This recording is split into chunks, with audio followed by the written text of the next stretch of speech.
Do you remember where you were a year ago? Christmas Eve 2019, right about now. Do you remember where you were?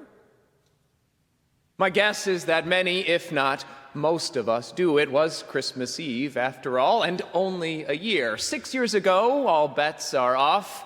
Many of us, but maybe not all of us, could do it. So let's just stick with 1 year, just 1 year ago. Do you remember where you were? Got it? Now, some of us know because we do the same thing each year. We attend the Christmas Eve service, or eat dinner at Grandma's, or put on our new Christmas pajamas. In other words, we construct traditions around this holy day. Others of us, of course, know because of who we were with, or what happened, or what was going on in our life at the time. That's the thing about Christmas. It does come around with surprising frequency. And the thing is, because it comes around every year and we mark the occasion, we wrap it in such meaning, and we guard the tradition so closely, we do tend to remember how we spent that special day. And because we remember it, it becomes a sort of measure along the path of life, a marker that reminds us annually just how far we've come. Oh, that was the Christmas when, ... Now, maybe there are other holidays like that for you. I hear some people have great traditions around Groundhog Day. Speaking of which, only 39 shopping days left. But let's be honest. There's something special about Christmas, isn't there? Something unique. Maybe it's because it happens at the end of the year. Maybe it's because of the meaning we wrap around it. But Christmas becomes that one moment when we can just pause and recognize both where we are and where we've been. And while some years the distance between the two is really not that far, there are other years, as so many of us are experiencing right now, when that distance between where we are and where we were is almost too great to fathom.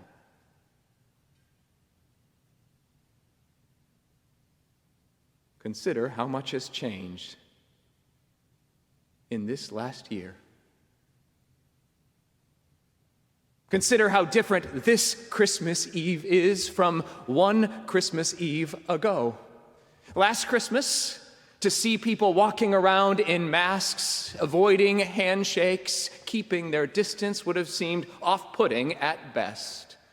Last Christmas, to stay away from family, to stay home from church, to preach to an empty sanctuary would have seemed almost unfathomable.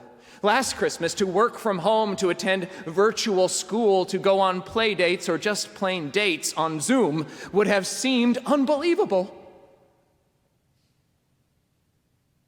And yet here we are. Was there a time before Zoom? Sure, some things are the same. We tell the same story, we sing the same carols, we'll eat the same cookies, though this year it is strictly BYOC. Some things are the same. But all the differences threaten to overwhelm us. And maybe, friends, in that very fact, there is hope. After all, if so much has changed just in this last year, think of what is possible in the year ahead. In other words, maybe this is our moment to finally let go of whatever remaining pretense we have that nothing can really change in this world, because we've just spent an entire year proving that it can. We, of all people, should know that, shouldn't we? After all, part of our faith is the recognition that what is is not what has to be. The promise of that child whose birth we celebrate today is that things can change in this world. And while, yes, sometimes they will change for the worse, as we have experienced in this last year, the good news of the gospel, the promise of Christmas, is that they can also change for the better. Do you hear, friends? Things can change for the better, which among other things means that in this moment, we have hope. Look, we don't have to sugarcoat it. This has been a difficult year. Some of us have managed better than others, but it's been hard on all of us.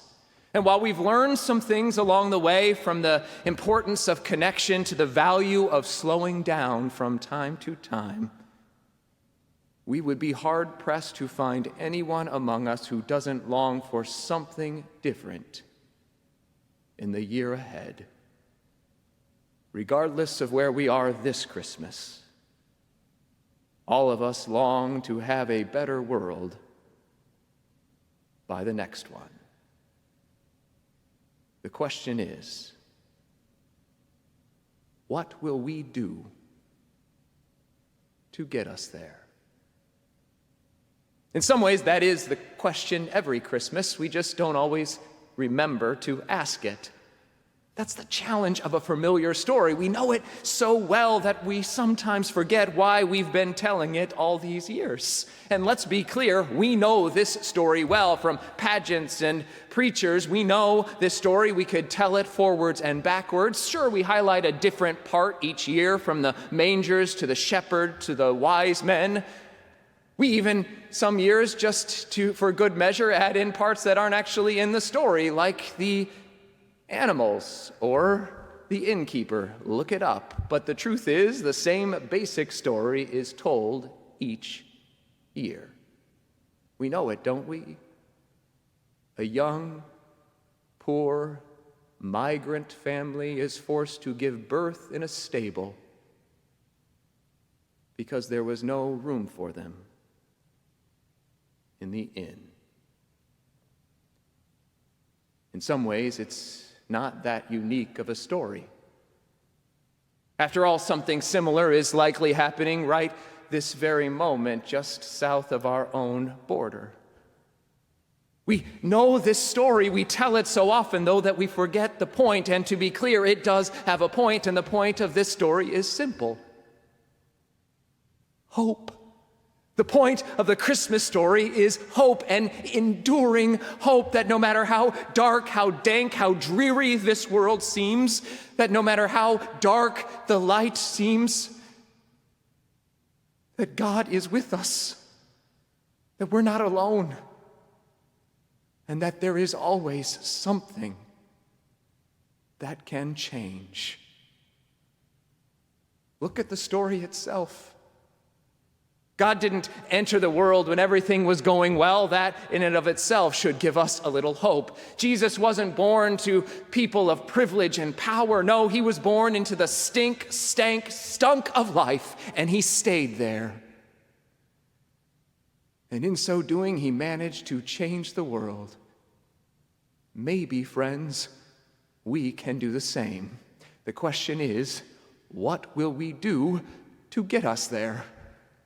We sometimes forget that this isn't the end of the story, it's just the beginning, because that child born in a stable grew up to offer us a way of life that, if we're really honest, we haven't really tried fully. Maybe this is our year. But it doesn't end with a crucifixion or a resurrection. In some ways, it hasn't ended yet. It won't end until we get to that world that child grew up to promise us, that world in which we all finally and fully love God and love our neighbor as ourselves. So, what are we going to do to get us there?